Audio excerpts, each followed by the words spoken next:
Pedro Almodóvar es uno de los directores españoles más destacados de la historia y, siendo súper honesto, probablemente mi director favorito. Siempre que hablo de mis películas favoritas tengo que mencionar Todo sobre mi madre, pero además películas como Hable con ella, Volver, Mujeres al borde de un ataque de nervios me han hecho sentir un enorme, gigantesco respeto por su filmografía y han un poco definido cuál ha sido mi gusto por el cine, esa mezcla de melodrama, comedia y en algunos casos suspenso que realmente hace de sus películas brillar dentro de la eterna cartelera. Y más aún en el panorama del cine internacional y el cine europeo, siempre estoy muy pendiente de lo que sea que Pedro esté haciendo. Y Almodóvar, siendo un autor muy consciente de su lugar en la historia en los distintos periodos de su filmografía, lleva este periodo tardío haciendo una perpetua autorreflexión sobre su propio lugar y haciendo, diría yo, un gigante metacomentario sobre su propia carrera. El pináculo de esta era es Dolor y Gloria, que es probablemente la película más aclamada de este periodo, un filme cuyo reconocimiento se extendió a ser una de las películas más queridas del autor a pesar de pertenecer a esta carrera tardía. Sin embargo, no es nuevo que Almodóvar reflexione sobre su propia carrera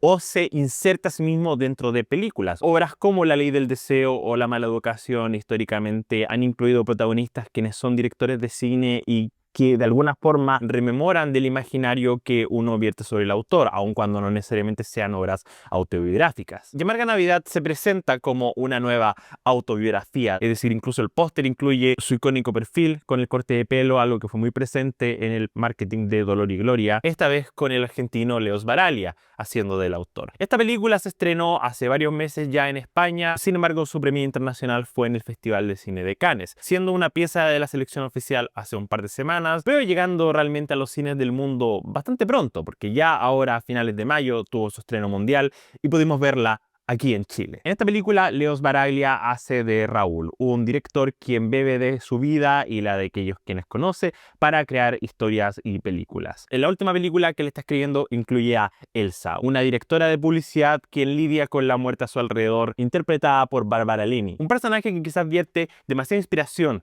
de la vida real. Y les recuerdo que si les gusta lo que ven, pueden suscribirse, darle me gusta, compartir o comentar. Eso lo hace muy bien al canal. Además que si se unen hoy a la membresía de baja frecuencia, podrán acceder a contenido exclusivo solo para miembros, además de poder ver estos videos un poco antes de su estreno oficial. Sin contar que me estarían ayudando a hacer más críticas y ensayos como estos. Tal como mencioné antes, Almodóvar es quizá un director demasiado consciente de su lugar en la historia. Sin embargo, no es usual que se dediquen a comentar sobre qué hace sus películas ser sus películas. No es realmente una deconstrucción de su arte, sino más bien qué gira alrededor de su vida y cómo eso afecta a sus películas. Este diría que es el caso más transparente de Pedro haciendo un filme que habla directamente de cuál es su proceso creativo y cómo eso puede generar roces con la vida real. En este filme, él es el protagonista en el sentido estricto de que es quien está escribiendo la historia, pero el filme que realmente nosotros vamos a ver es la película dentro de la película, el guión que él está escribiendo que está ocurriendo frente a nuestros ojos. Y eso de inmediato hace que uno como fanático del director sienta bastante curiosidad sobre cómo es que él ve a su propia carrera. Y esta diría que es la película más crítica de su proceso creativo, porque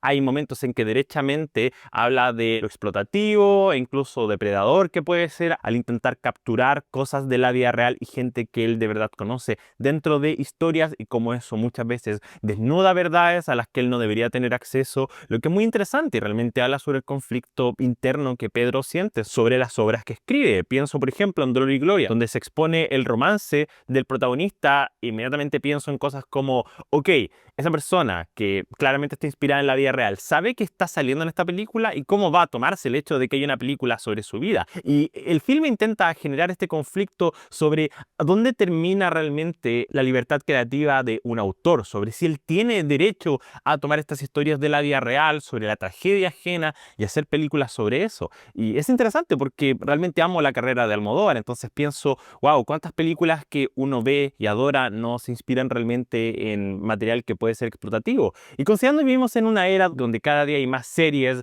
y películas que toman quizás demasiado prestado de la vida real y no de la forma más respetuosa, es para mí muy fácil imaginar cómo es que Pedro siente ese conflicto interno. Y Almodóvar empapa toda esta película con su usual melodrama y los artilugios que uno viene a esperar de su presentación. El hecho de que es un filme increíblemente colorido, que abusa un poco de las locaciones exóticas, con esta increíble dirección de arte y una fotografía que diría quizás un poco restringida comparado con otras de sus obras. Mi mayor problema es que si bien esto es muy interesante, este no es un comentario que se ve efectivo hacia casi que el final. Porque como les dije, por la gran mayoría de esta película lo que vemos es, bueno, la película que él está escribiendo. Entonces, realmente si bien el comentario meta y la autorreflexión es muy interesante, y hay varias capas sobre el hecho de que el personaje dentro de la película que él está escribiendo también sea una directora que quizás no tuvo demasiado éxito. Obviamente hay muchas capas sobre cómo muchas veces Pedro se escribe dentro de historias y en esas historias también él es un director. Entonces al final hay que pensar que este es el guión de un director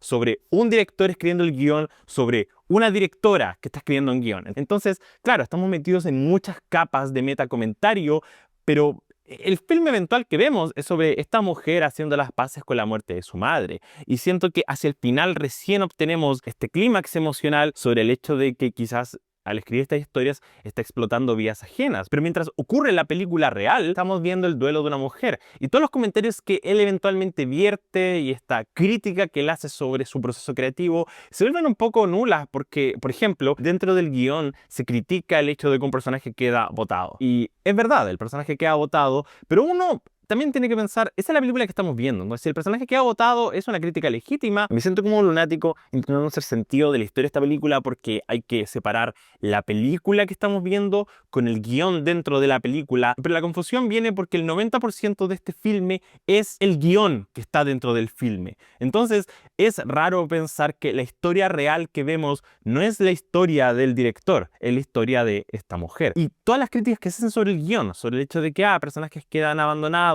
y historias cierran de forma insatisfactorias. Es como sí, son críticas legítimas y esa es la película que estamos viendo. Entonces el hecho de que sea satisfactorio, ok, es reconocido en voz alta. Puede ser que incluso sea parte del punto, pero no quita el hecho de que sí, es satisfactorio porque es la película que estamos viendo. Y en general, no sé, me genera un poco de roce cuando filmes intentan deconstruir la película que estamos viendo porque decir, oh, no es cliché que esto pase, no es satisfactorio que las cosas terminen así, porque es como, sí, es tonto, es satisfactorio, y es la película que estamos viendo. Entonces, ¿qué hace realmente el filme fuera de contarlo en voz alta? Termina siendo un experimento un poco frustrante porque si bien estoy inmersado en la historia del proceso creativo y qué es lo que inspira al Almodóvar y como el depreda de la vida real, no ese es el grueso del filme. El grueso de esta película es sobre una mujer quien tiene un conflicto sobre ser o no capaz de salvar a la gente a su alrededor. Y el hecho de que muy probablemente esta historia nazca de la vida real me hace sentir un poco suspicacia, como está Almodóvar quedándose sin ideas, como ha agotado tanto todos los ambientes de su vida y los tropos a los que puede acceder y el hecho de que la habitación de al lado se trata literalmente sobre la muerte, que pareciera que él quiere cerrar su carrera y como ya no tiene más ideas, está empezando a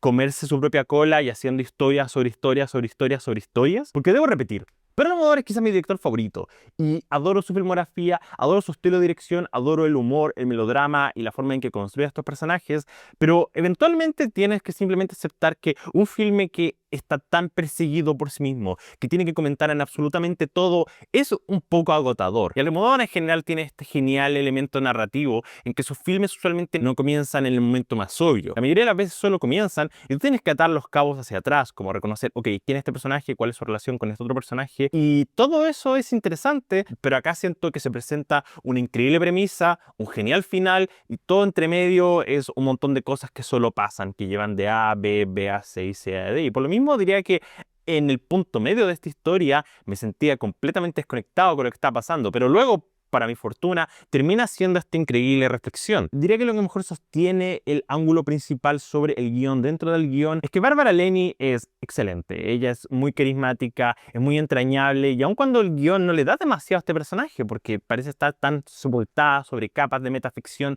que olvida ser su propia persona, sí creo que ella es intrigante y adoro la relación entre Elsa y Bonifacio. Lo que también, la película comenta sobre que esa relación no va a ningún lado satisfactorio y es lo que pienso, como sí, esa es quizás la historia que más quería ver y lamentablemente no es la historia que hace esta película. Pero odio decir esto, creo que Leo es el más débil dentro de los protagonistas. Y no porque él haga nada malo. Adoro el trabajo de Leo Sbaraglia, creo que es un increíble actor. Me encanta su rol secundario en Dolor y Gloria. No dudo por qué Almodóvar quiso volver a colaborar con él después de ese filme. Y pero algo me pasa y me encantaría ver esta película de nuevo. Asumiría que este personaje tiene que ser español y no siento el acento. Creo que Leo tiene demasiado acento argentino como para ser convincente como un director español. Y no sé, quizás el director no es español dentro de la película, es la impresión que me da, pero también me pasa que el acento que él hace está en este punto muerto entre un acento argentino y un acento español, que cualquiera de las dos direcciones me confunde demasiado. Y creo que lamentablemente esta también es la peor versión de Almodóvar. Este es casi que un villano, pero no se vende a sí mismo como un villano. Debería ser el antagonista, aquel que, como digo, depreda de la vida real para crear sus guiones, pero cuando lo comparo con Antonio Banderas o incluso Eusebio Poncela en La Ley del Deseo o Fele Martínez en La Maleducación, creo que él no es tan interesante porque tiene muy poca presencia real en cámara. Vemos su guión, vemos lo que escribe, vemos cómo se inspira en la vida real, pero no lo vemos a él. Y el hecho de que la entrega de diálogo esté tan fuera de lugar, sí, hace que sea para mí difícil conectar con este personaje. Pero no sé, me siento confundido con esta película porque en ningún sentido es un filme despreciable. Creo que es una buena película. Es un filme que definitivamente voy a estar viendo en cines de nuevo porque siento que necesito desenredar cada detalle que haya quedado a la deriva, pero se siente como una obra menor dentro de su filmografía. Se siente como algo que saca para vomitar algo en el periodo de tiempo entre que hace una película y otra. Porque también pasa que Almodóvar nos tiene tan acostumbrados a un estreno cada 2 años, básicamente. Es decir, esta es su cuarta película desde 2019 y sexto trabajo en general. Entonces, no sé, entiendo que Pedro está en este momento de su carrera en que quiere reflexionar sobre su filmografía y un poco quizás atar de qué se trata esta última era de su trabajo, pero quizás se beneficiaría de tomarse un par de años, porque reconociendo mi propio sesgo, he adorado prácticamente todas las películas que ha sacado en la última década. Creo que Julieta es increíble, Dolor y Gloria es espectacular, Mares Paralelas puede ser que sea top 5 para mí de Almodóvar, y La habitación de al lado fue para mí un muy exitoso salto al cine de habla inglesa. Entonces creo que esta es quizás su peor película en los últimos 15 años, pero en ningún sentido creo que es un trabajo despreciable que deberían perderse de ver, porque esta película en cualquier otra filmografía sería algo más que destacable. Eso es lo que no sé, Pedro nos tiene acostumbrado a tan alto nivel que es raro ver un filme tan confundido sobre lo que quiere ser. Aun cuando trabaja con todos sus colaboradores clásicos, la banda sonora de Alberto Iglesias es increíble, la fotografía espectacular, la dirección de arte es inmaculada como siempre. Creo que este filme es simplemente un experimento que está demasiado enamorado con lo que puede ser y se olvida de lo que realmente es. Pero como sea, sí, miren, les recomendaría que vean esta película. Creo que Almodóvar es un gran director, es mi director favorito y voy a estar viendo cualquier cosa que haga en el futuro.